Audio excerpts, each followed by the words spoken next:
दोस्तों आज की सबसे बड़ी खबर ये है कि हमास ने एक ही झटके में इजराइल की 15 सैनिकों को मौत की नींद सुला दिया है। आइए जानते हैं, आप लोग वीडियो पर बने रहें।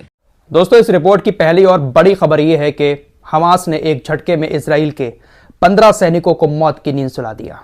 यह खबर आपने अभी शायद कहीं नहीं सुनी होगी। इजराइल की तरफ से भी इस बारे में कोई भी जानकारी नहीं दी गई है, लेकिन हमास की अल कस्साम ब्रिगेड की तरफ से इस बात का दावा किया गया है और एक स्टेटमेंट जारी किया गया है कि कल जुमे के दिन गाजा के अंदर हमने जीरो डिस्टेंस से इजराइल के 15 सैनिकों को मार गिराया। हमास ने जो दावा करते हुए स्टेटमेंट जारी किया है उसके मुताबिक हमास ने 2 बख्तरबंद गाड़ियों को निशाना बनाया, 4 टैंकों को निशाना बनाया। जीरो डिस्टेंस से हमास के लड़ाकों ने इजराइल के टैंक और बख्तरबंद गाड़ियों पर जो हमले किए उसमें 15 सैनिक मारे गए। हमास ने दावा किया कि हमने ये ऑपरेशन पश्चिमी गाजा शहर में अल जवाजात क्षेत्र में चलाया। हमास ने अपने स्टेटमेंट में बताया कि हमने इजराइल की जिस बख्तरबंद गाड़ी को उड़ाया है वो यासीन मिसाइल के जरिए उड़ाया है। यासीन मिसाइल के अलावा यासीन 105 गोले भी इस ऑपरेशन में दागे गए, जिसमें एक झटके में जीरो डिस्टेंस से इजराइल के 15 सैनिकों की मौत हो गई। यह स्टेटमेंट आज सुबह ही हमास की तरफ से जारी किया गया है, लेकिन इतने घंटे बीत जाने के बाद भी इजराइल की तरफ से अभी इस मामले पर कोई भी स्टेटमेंट नहीं आया है। ना ही इजराइल ने हमास के इस स्टेटमेंट को, इस दावे को गलत बताया है और ना ही यह बात एक्सेप्ट की है कि हां हमारे 15 सैनिक मारे गए हैं।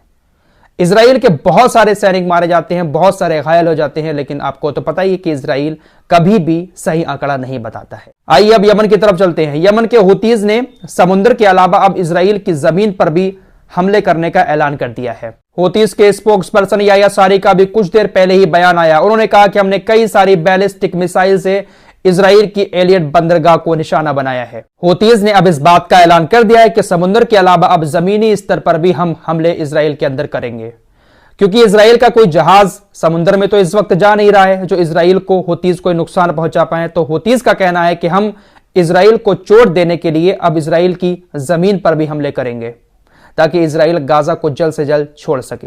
हुतीज भी बेचारे परेशान हो गए। हुतीज ने बहुत कुछ किया लाल सागर के अंदर। अमेरिका, ब्रिटेन आ गए, उन्होंने वहां पर आकर पंगा ले लिया और इजराइल के जहाज जो हैं वो अब लाल सागर में आ नहीं रहे हैं, क्योंकि इजराइल के सामान को सऊदी जैसे देश, जॉर्डन, यूएई, बहरीन जैसे देश ट्रकों के जरिए इजराइल के अंदर पहुंचा रहे हैं। हुतीज की वजह से इजराइल को अब कोई नुकसान हो ही नहीं रहा है, इसलिए उन्होंने कहा है कि हम अब जमीन पर भी इजराइल की हमले करेंगे। आपकी स्क्रीन पर यह मैप है। सबसे पहले जहाज सामान लेकर बहरीन की बंदरगाह पर पहुंचते हैं, वहां से अबू धाबी जाते हैं, वहां पर माल उतार दिया जाता है, फिर वहां से ट्रकों में सामान लादकर सऊदी अरब जाते हैं ट्रक, और सऊदी से सीधे वो जॉर्डन की तरफ आ जाते हैं। तो यह है पूरा रूट जो आप अपनी स्क्रीन पर देख रहे हैं। इस रूट के जरिए अरब देश इजराइल को लगातार सामान पहुंचाए जा रहे हैं। इस रूट में कहीं पर भी हुतीज का कोई भी दखल नहीं है, इसलिए हुतीज इजराइल को किसी तरह का कोई नुकसान नहीं पहुंचा पा रहे हैं। दोस्तों सीज फायर को लेकर हमास और इजराइल के बीच जो कुछ देश पड़े हुए थे, एक डील करवा रहे थे, लगता है ये डील अब नहीं हो पाएगी। सीज फायर शायद ही हो इस डील के मुताबिक। हमास का कहना है कि आप परमानेंट वाला सीज फायर करने के लिए आज राजी हो जाएं, हम आज तैयार हैं आपके बंदूकों को छोड़ने के लिए। खबर आ रही है कि जो याह्या सिनवार है वो तो राजी है कि चलिए थोड़े दिन का सीज फायर कर लें, 6 हफ्ते का, कुछ बंदूकों को छोड़ दिया जाए, लेकिन जो और नेता हैं हमास के वो राजी नहीं हो रहे हैं। उनका अभी भी यही कहना है कि परमानेंट वाला सीज फायर करो, अपनी सेना को वापस लो, हम आपके सारे बंदूकों को छोड़ रहे हैं, हम सिर्फ इसी डील पर राजी होंगे। इजराइल के चैनल 12 ने एक जानकारी दी है कि Israeli chief of staff, Shin Bet के प्रमुख, सुरक्षा परिषद के प्रमुख अब इस बात पर बहस कर रहे हैं कि इस्तीफा कब देना है। बड़े बड़े प्रमुख इस्तीफा दे रहे हैं इजराइल के, क्योंकि इन सबको यह बात अच्छे से समझ आ चुकी है कि नेतन्याहू सिर्फ और सिर्फ अपनी जिद में ही इस जंग को आगे बढ़ाया जा रहा है।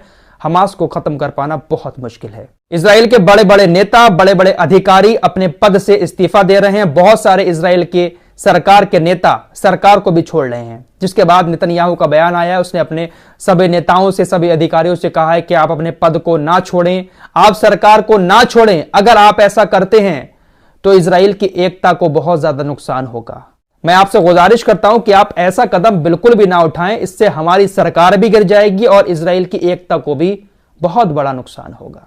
तो वाकई में यार ये जंग जो है ना, ये इजराइल अपनी साख बचाने के लिए कर रहा है। जैसे अमेरिका इराक और सीरिया के अंदर अपनी साख बचाने के लिए, अपने चेहरे को बचाने के लिए जो सुपर पावर वाला टैग है उसको बरकरार रखने के लिए अमेरिका अंधाधुंध हमले मिडिल ईस्ट के अंदर किए जा रहा है। दोस्तों, खबर आ रही है कि अमेरिका ने रात जो हमले किए हैं उस हमले में सबसे ज्यादा लोग इराक के मारे गए हैं। अमेरिका ने इराक के अंदर रात जो हमले किए हैं उसमें 16 इराकी लोगों की मौत हो गई है। कुछ सैनिक भी हैं इराक के और कुछ आम लोग हैं। साथ ही साथ 25 लोग गंभीर रूप से घायल भी हुए हैं। जो आवासीय कॉलोनियां हैं उनको भी बहुत बड़ा नुकसान हुआ है। अमेरिका ने कल दावा किया कि हमने ईरान के अड्डों को निशाना बनाकर अटैक किया है, लेकिन ईरान के किसी भी एक भी शख्स की मौत नहीं हुई है, ना ही ईरान के किसी अड्डे को नुकसान हुआ है। अमेरिका को अच्छे से पता है कि अगर हमने ईरान के ऊपर हमला कर दिया, ईरान के अड्डों पर भी हमला कर दिया, तो ईरान हो सकता है कि पलटकर हमारे ऊपर हमला कर दे। लेकिन अपनी इज्जत बचाने के लिए, अपनी साख बचाने के लिए, अपने रुतबे को बरकरार रखने के लिए इराक के ऐसे जगहों पर अटैक किया जहां पर इराक की सेना मौजूद है और इराक के आम लोग मौजूद हैं। आपकी स्क्रीन पर ये फोटो हैं, कुछ सारे लोगों को तो नहीं आए हैं, लेकिन ये कुछ फोटो आए हैं। इसमें कुछ सैनिक हैं और कुछ आम लोग हैं जो अमेरिकी हमलों में मारे गए हैं। हूतीस का अमेरिका को लेकर बयान आया है कि जब तक अमेरिका मिडिल ईस्ट में है, मिडिल ईस्ट के अंदर तनाव बढ़ता रहेगा और इस तरह की चीजें सामने आती रहेंगी। मिडिल ईस्ट में शांति का एकमात्र ऑप्शन है अमेरिका यहां से चला जाए। तुर्की के पूर्व प्रधानमंत्री का एक बार फिर से बयान आया है। 2 दिन पहले ही मैं आपको खबर बता चुका हूं कि तुर्की के पूर्व प्रधानमंत्री ने दुनिया भर के तमाम पूर्व प्रधानमंत्रियों से, पूर्व मंत्रियों से यह अपील की है कि हम सब लोग मिलकर गाजा के अंदर चलते हैं, गाजा के हालचाल को जानने की कोशिश करते हैं। इजिप्ट से भी कहा था कि आप हमें एक रास्ता दें गाजा के अंदर जाने का। तुर्की के पूर्व प्रधानमंत्री का आज फिर बयान आया। इन्होंने कहा कि भाई, साउथ अफ्रीका ने इंटरनेशनल कोर्ट ऑफ जस्टिस में जो मुकदमा दर्ज कराया था उस मुकदमे में तुर्की इतनी देर से क्यों आया? तुर्की ने इंटरफेयर किया लेकिन देर से किया। आवेदन करने में इतनी देरी तुर्की ने आखिर क्यों की? गाजा के अंदर इजराइल जिस तरह का नरसंहार कर रहा था उसको लेकर तुर्की को सबसे पहले आगे आना चाहिए था, साउथ अफ्रीका के सपोर्ट में इंटरनेशनल कोर्ट ऑफ जस्टिस में जाना चाहिए था, लेकिन तुर्की ने ऐसा नहीं किया। मुझे बहुत ज्यादा शर्म महसूस होती है। तुर्की के पूर्व प्रधानमंत्री ने रजब तैयब एर्दोगान की सरकार से कहा कि तुरंत इजराइल के साथ सारा व्यापार बंद होना चाहिए। यानी व्यापार अभी भी बंद नहीं हुआ है। बहुत दिन पहले एक खबर आई थी कि तुर्की ने कहा कि हमने इजराइल को अपनी व्यापारिक लिस्ट से रिमूव कर दिया है, हटा दिया है, लेकिन व्यापार अभी भी चल रहा है। फिलहाल 100 बात की एक बात यह है कि इजराइल कई सारे मोर्चों से घिरा हुआ है।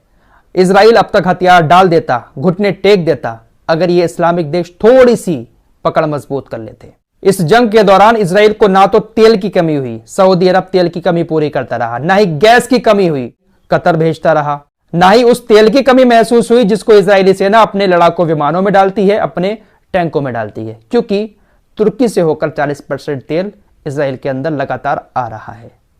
रही बात खाने पीने की, सब्जियों की, तो रात ही आपको बता चुका हूं कि जॉर्डन लगातार टमाटर इजराइल को भेज रहा है। तो इजराइल इस जंग में कब के घुटने टेक देता अगर ये देश थोड़ा सा भी रस्सी टाइट कर देते। फिलहाल इस रिपोर्ट में इतना ही। दोस्तों, हमारी वीडियो पसंद आए तो फॉलो सब्सक्राइब जरूर कीजिए और साथ ही साथ उस चैनल को भी जरूर सब्सक्राइब कीजिए। मिलते हैं अगली वीडियो में, तब तक के लिए अपना ख्याल रखें।